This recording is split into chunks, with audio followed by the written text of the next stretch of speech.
outside there this morning. Good morning, everybody. Good morning. I put on the dirty shorts this morning by accident. Damn it. All right, we're gonna move away from this spot. We're right beside a construction zone and the workers are starting to pull in.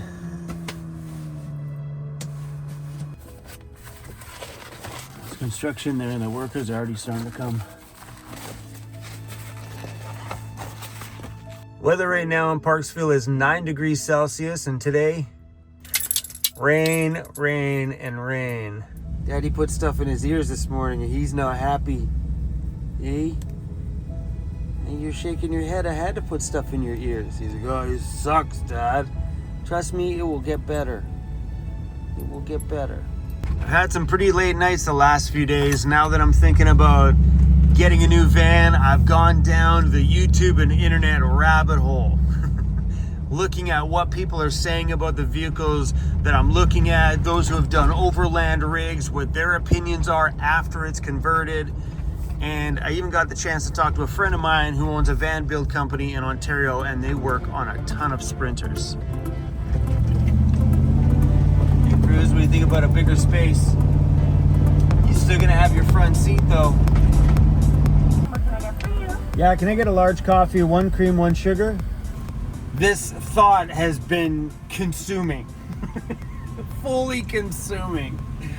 That is an incredibly big and large decision to make. You gonna grab my receipt? Yeah. You got a Timbit, buddy. You go, buddy. Awesome, thank you. All right, I'm gonna head into the shop here this morning.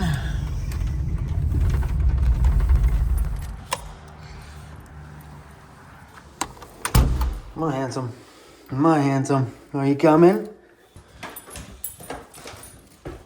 Alley. So you go off-road, steep of a rise in a longer wheelbase vehicle. The other thing you want to worry about when it comes to off-roading is departure angle.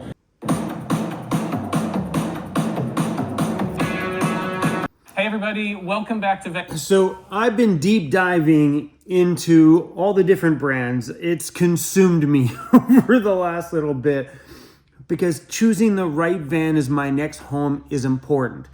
Having the amount of space that we can grow into and expand a little bit if we need to down the line is important. As you guys know, I'm the person that keeps a van and just repairs it until I feel like I'm done with it. I've been in my current van now, I'm on year number 8. And people change out vans all the time, I think out of just boredom, but I hold those things very close to me. So this next van I know is gonna be in my life for a long time. So I wanna make sure that I'm making the right choice. I don't wanna go too small and then regret being too small because I needed more space to grow into it.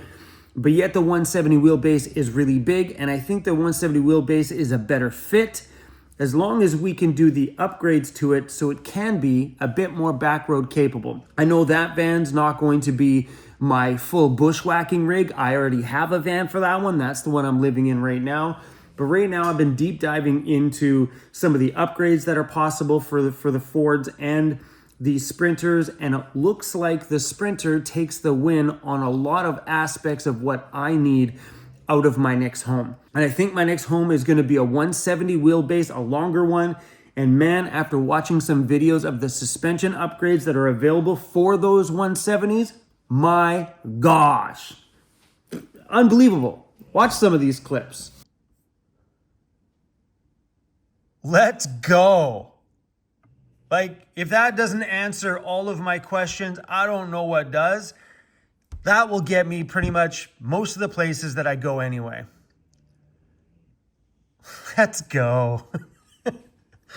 Crazy.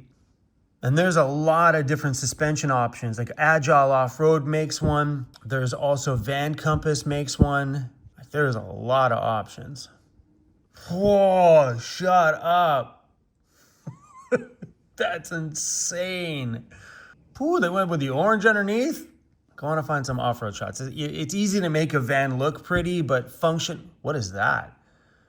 2026 Mercedes-Benz passenger van? Looks like a limousine. Watch how well this thing spools up. So immediately, That's a long wheelbase. right off the line without any delay, and that is. And that doesn't look like it has any big The suspension old conversions. four-cylinder in the power, soaking up the bumps. He's driving mainly flat. Here we go. All-wheel drive versus four-wheel drive. Look at the front wheel off the ground on that one.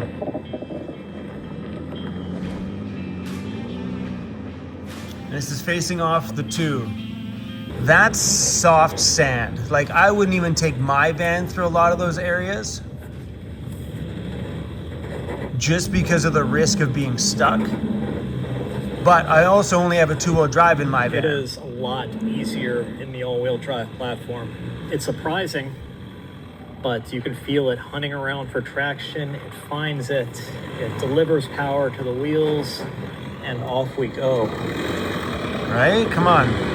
That's In order for most pretty modern appealing. all-wheel drive and traction control systems to redirect power to the wheel that has traction, it has to detect another wheel slipping. From the outside, this sort of looks like the vehicle is flailing. It's kicking up dust. This is sort of an aside, but the vans from Agile Off-Road happen to be equipped with ARB locking differentials in the rear axles. This was an extremely insightful comparison. Removing the ARB air locker from the equation, stock for stock, the all-wheel drive is better at finding traction and getting the power to the ground. The only hang-up that I have is throttle control. It's a lot easier to maintain a low speed with the older vans that have the selectable low range.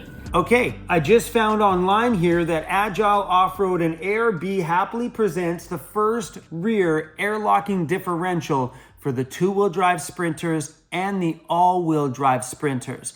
Meaning that not only would I have an all-wheel drive vehicle, meaning 4 wheels of turn, I can get a locker for the rear of that thing, locking it right up, meaning it just turns and grabs and turns while the front end's still grabbing on both tires. So I'm gonna have to take a deeper look in that one, but that changes the game. Because when I was talking with the Mercedes guy, I was like, can you put a locker in a all-wheel drive? He's, as far as he knew, no. But according to this, says you can. Agile Off-Road, this is Coop. Hey man, how you doing? I have a question here. I'm just looking at buying a 2024 all-wheel drive Sprinter, and I heard that you guys have an air locker for the all-wheel drives. Is that correct? Yeah, we have the air locker for the 2-wheel, 4-wheel, all-wheel.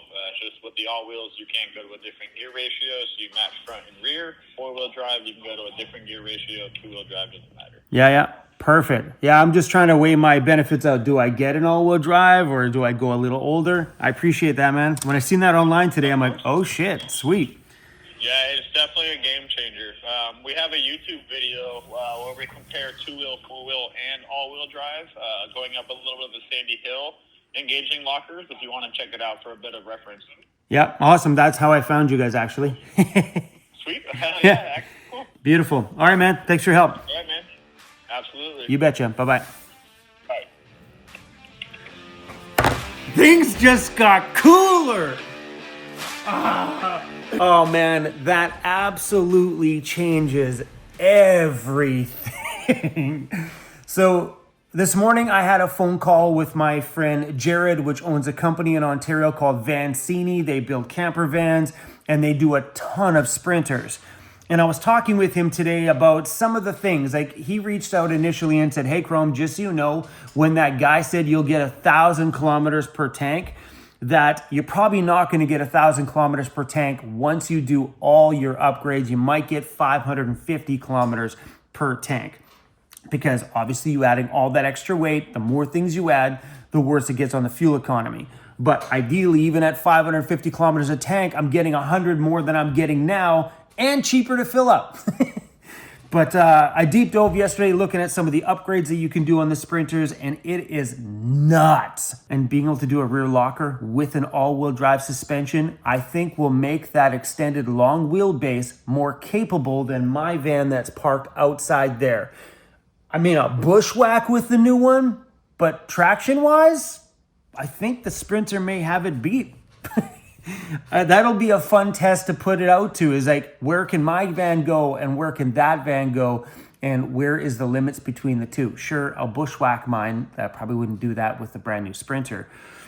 But I'm tipping more and more towards the Sprinter side. I was looking at some of the upgrades that you can get for the Ford Transit, and off-road capability wise, I'm seeing more and more people say that the Transits just don't have it in them where the Sprinters have. Well, clearly you can see in everything we watched today, they're pretty decent for having something be that big. So when I was talking to Jared at Vancity, I was telling him, I said, there's two vans I'm looking at right now. One has all the bells and whistles. The other one does not have all the bells and whistles. It's got a few less packages added to it. It's a rad color and I love it. And that's the one I want, but I keep looking at the other one that has all the bells and whistles. And Jared said, don't do the one with the bells and whistles. You're going to end up deactivating some of those whistles in the computer there. He goes, literally all that drive assist stuff, you're going to shut it all off. He goes, every customer that he has that comes into his shop shuts all of that stuff off. They buy the big fancy one and they end up just deleting it all. He's like, most people just shut it off. So go with the one, it'll be cheaper and you don't have to shut anything off. Like, I like the big fancy 10-inch screen with the big glossy, it looks so good on the dash. But you can buy an aftermarket one for under $1,000, which is a head unit for an aftermarket stereo on the big fancy little plate on there. And I can just plug my phone right into it and bada boom, you don't have to spend $6,000 in upgrades to have that. That fancy 10-inch screen that I liked in the Sprinter with all the fixins, well, you can get it here for $937 Canadian. And then you just connect your phone to it and then it plays all your music and everything off your phone, your navigation, right from your cell phone, instead of doing that big fancy upgrade. And then it's got like a leather steering wheel. Well, you can just upgrade that on your own if you like the feeling of it. There's no need to spend $6,000 extra for things that... So, long story short, I think I found the one I really, really, really want. So the big decision now is... what color? What color do you think we should get? I know Danica says the blue, 100%. That would make her happy for sure. What about you? Since we don't have a cool fireplace like we did at the Airbnb to sit in front of and chat, let's see if we can find something on YouTube. Yeah, sitting by the cozy fire. It's not the same as the warmth that was actually coming from the one at the Airbnb, but this one's actually prettier. And I can turn the volume down on it if the crackle's too loud. Anyway, so clearly I've been looking at the Mercedes Sprinter as my number one choice for my next home. I just like so many aspects of it, and especially now that I've done a really deep dive into the off-road side of it and what's available for it on the off-road side, it's just about a no-brainer. And now I understand why I keep seeing more Sprinters on the road than I do Ford Econolines or anything else. I'm now finally understanding why that is such a big choice. Because when I'm traveling, we're running into Sprinters more than a regular camper van, and that's the truth. Tons of them out there. And I never really got it before. I was like, well, that's tall, great, but why? But man, the stuff that's available for it is just awesome. And I think that's probably going to be my next choice for my next home. I found a couple that I really, really like. So now the decision is, what color? Let me show you a few things here. So you seen in the video the other day, if you didn't, I took that one out for a test drive. It's gray, it's sexy, it's nice, but this one also has all the bells and whistles that I recently learned that I just don't need. If it was up to my daughter, it'd be this one.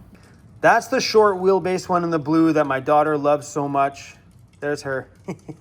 She really liked that blue, and so did I. But the short wheelbase one just doesn't work. But we also found one of these in a long wheelbase, and it doesn't have all the little fancy stuff, so it's right in my market. Let me show you what this looks like all done out. So I found this one. It's very simply done. It has big chunky tires, a lift kit, spare tire on the back, roof rack, and a ladder. Come on. Look at that thing. So good. And then I found one with all the toys mounted to it, and that's where I think blue might win. That is insane. That's the long wheelbase, side window, ladders, roof rack, recovery boards and stuff mounted out there, winch on the front. Guys, that is so good in the blue. All right, look at the blue one in the extended wheelbase. Let's go. Oh, I love that. All right, what do you think? Extended wheelbase blue? Let's go. Look at that thing. So sick. What do you think, pal? Hey, the gray one, the gray blue one, the blue one. I've been asking you guys your advice through this entire big decision process because this affects me first and foremost, but it also affects us here because we all got to live in that van together. And I think bringing you guys along in all this decision-making part of this process helps me and it helps you guys because if you're buying a van, you're going to go through the same things that I'm going through, deciding, what features that you need and features that you don't need. So if I can learn things along the way here and share these things with you guys, hopefully this will help you in your decision process because this is a monster big decision. So what colors are going to be? Do we go with a blue-gray color? Do we go with a light gray, dark shiny gray like the one we took out for a test drive? Or that super rad and wild blue color that my daughter loves so much? There's a lot to think about, you guys, and this is going to unfold here over the next little while because that's a decision that's not going to be made very fast. So let me know what you guys think about maybe the blue one.